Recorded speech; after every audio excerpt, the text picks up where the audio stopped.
there my lovelies, and welcome to my booktube channel, The Sassy Library Fox. My name is V, and today we're going for a tag. It's still Pride Month, as you can see, with the pride flag in the background. Not that I wouldn't have a rainbow all year, but yeah. We'll just say we put out the pride flag on special occasions. As you all know, I read queer all year, and yeah. Anyway, let's get back to the tag. I decided, because it's Pride Month, I wanted to go for a queer book tag. And a couple of years ago, I looked up other booktubers and which kind of tags they did for Pride Month, and kind of stumbled upon a really great one and a very short one. So this is perfect since I don't have all too much time lately. So I wrote the questions down here in the colors of the rainbow.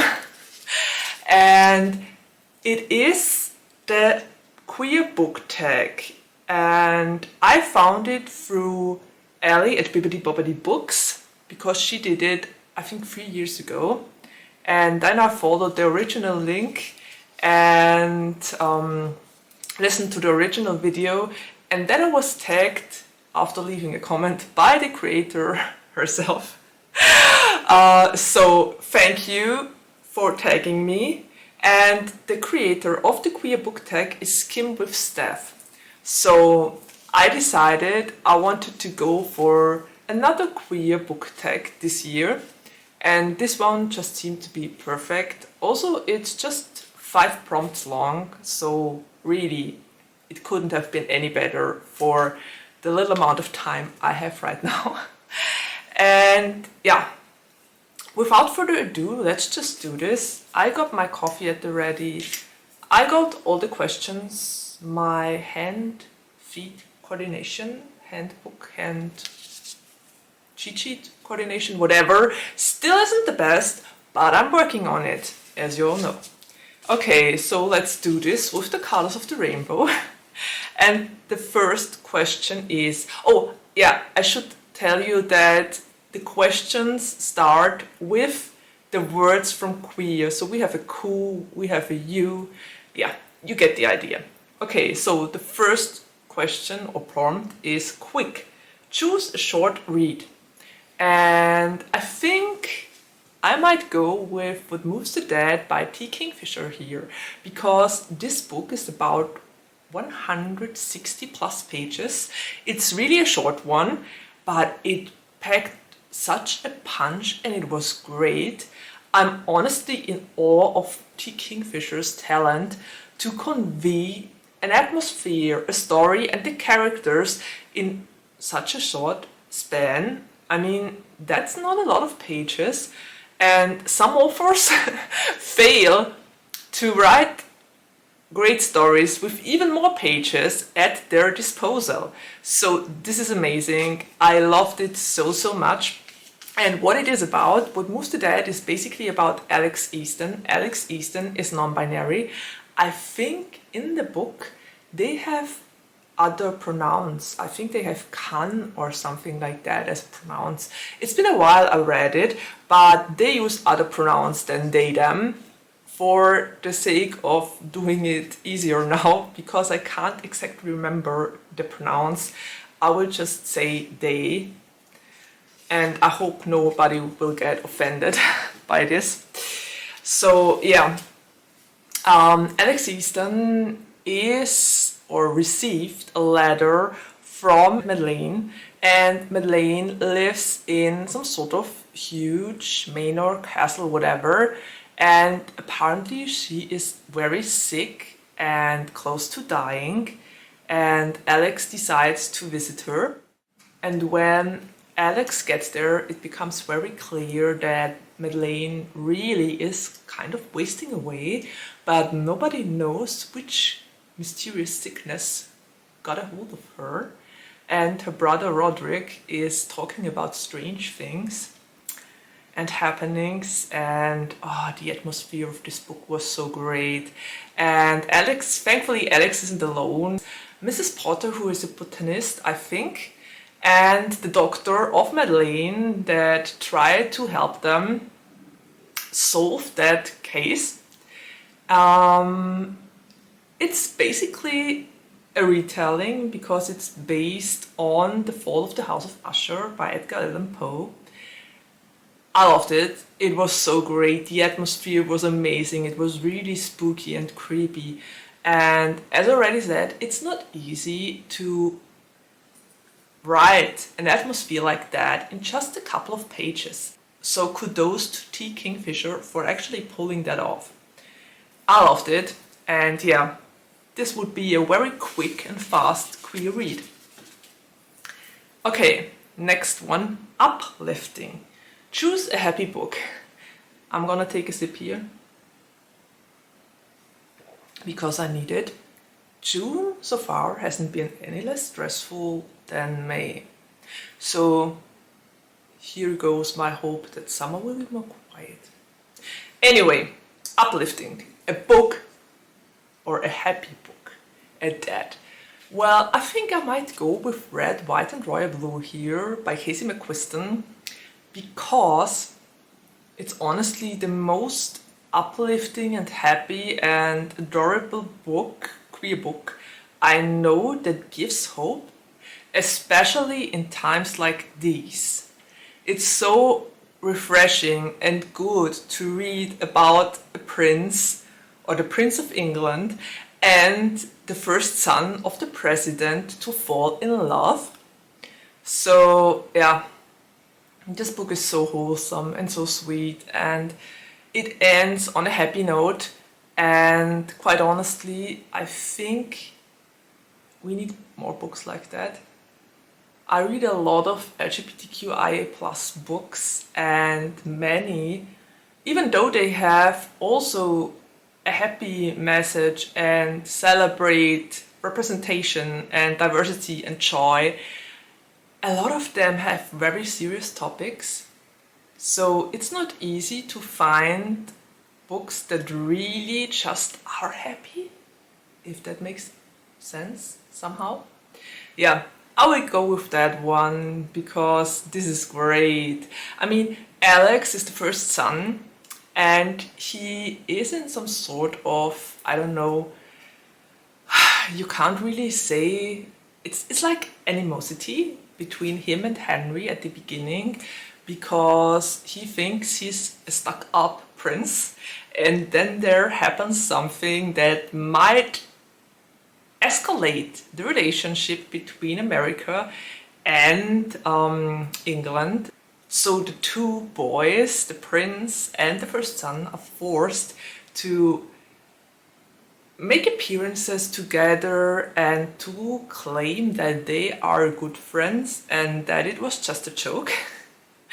And they get to know each other better through that and actually fall in love. And I personally love this book. I still think, I mean, by now I've read a lot of Casey McQuiston books. I still think it's her best one. I just love Red, White and Royal Blue.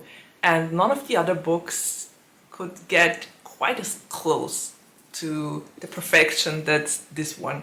And I say this knowing that I had a really hard time to get into the writing style at first, because the writing style is really quite something.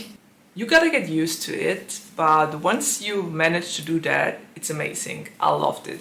It was great. Okay, and nothing is more uplifting than the story of a prince and the first son who fall in love. And everything is good. Yeah, it might not be realistic, but it kind of gives me hope for the future. Yeah. Okay, let's leave it at that. Next sip.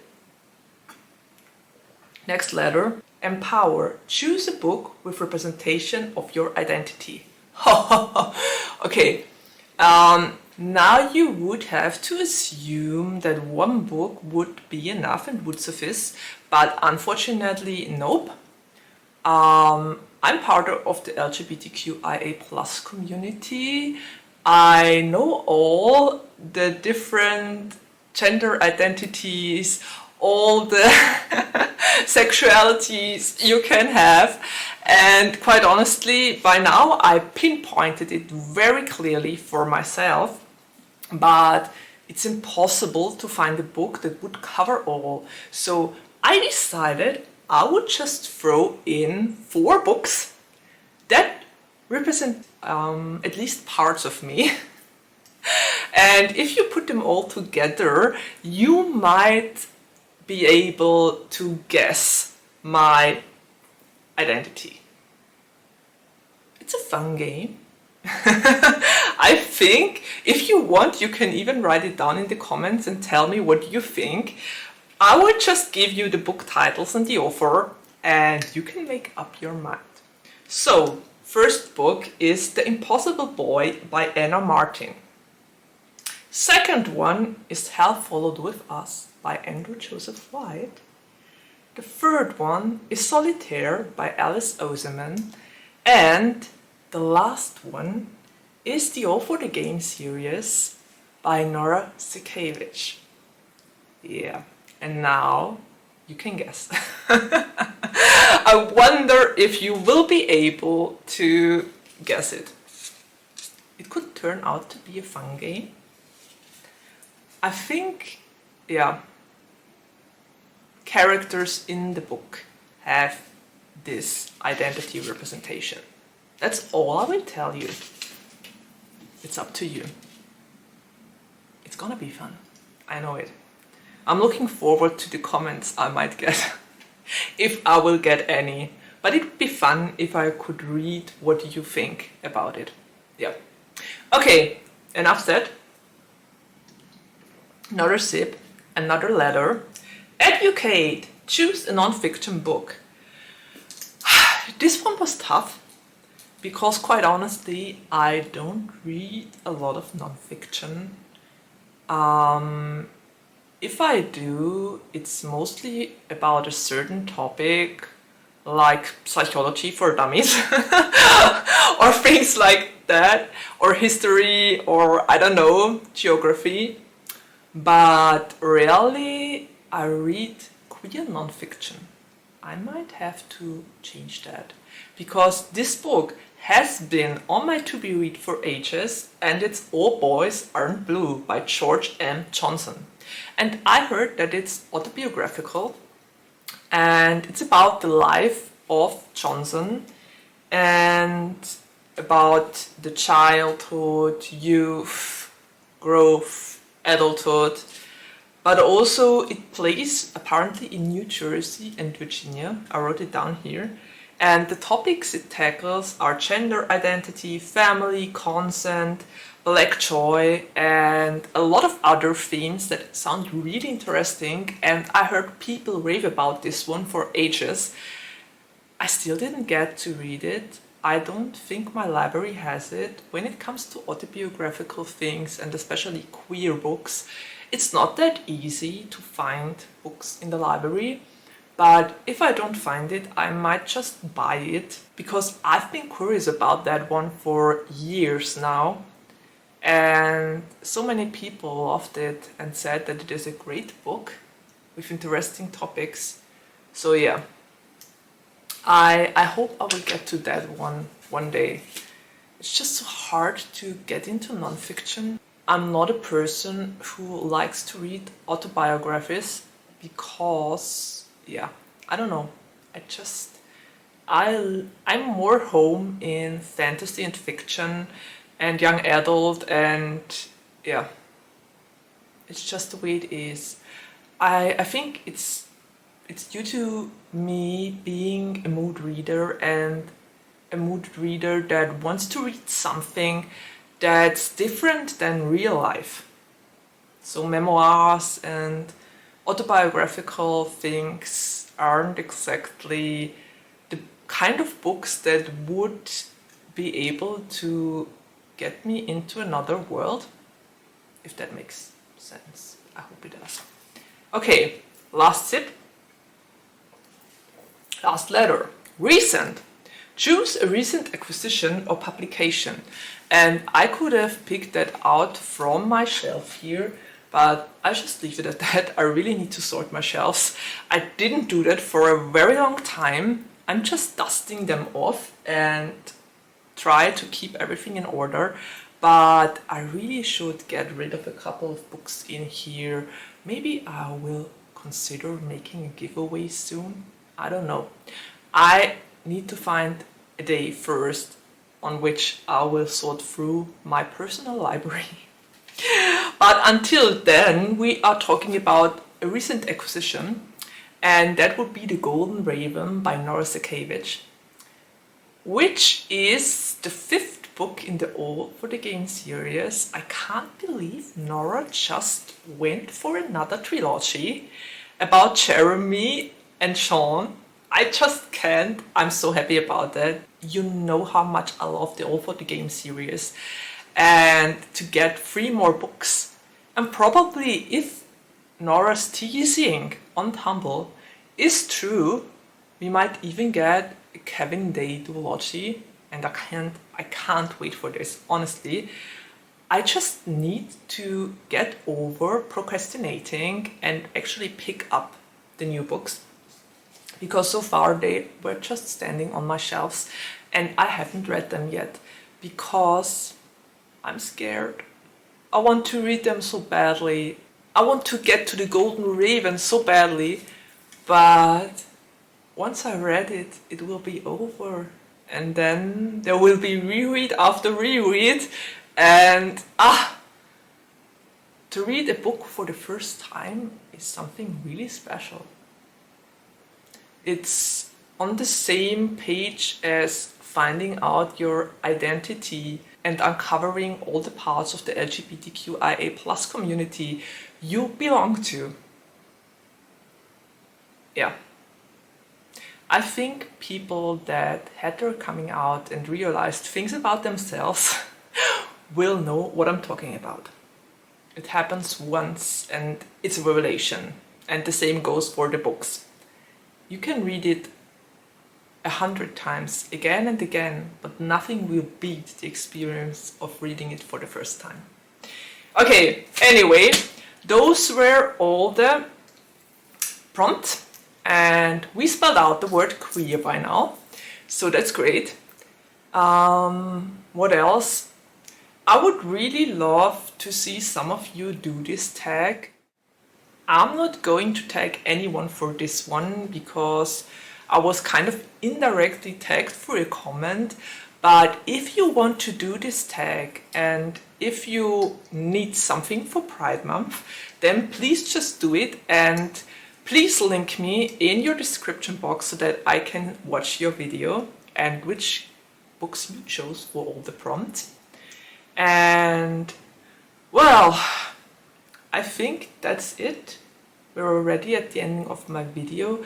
I hope you're having a great Pride Month right now. I hope you're celebrating all the diversity and all the different representation that is out there. And yeah, I guess there's nothing left to say except of take care, stay healthy and safe, and see you around the next time. Bye!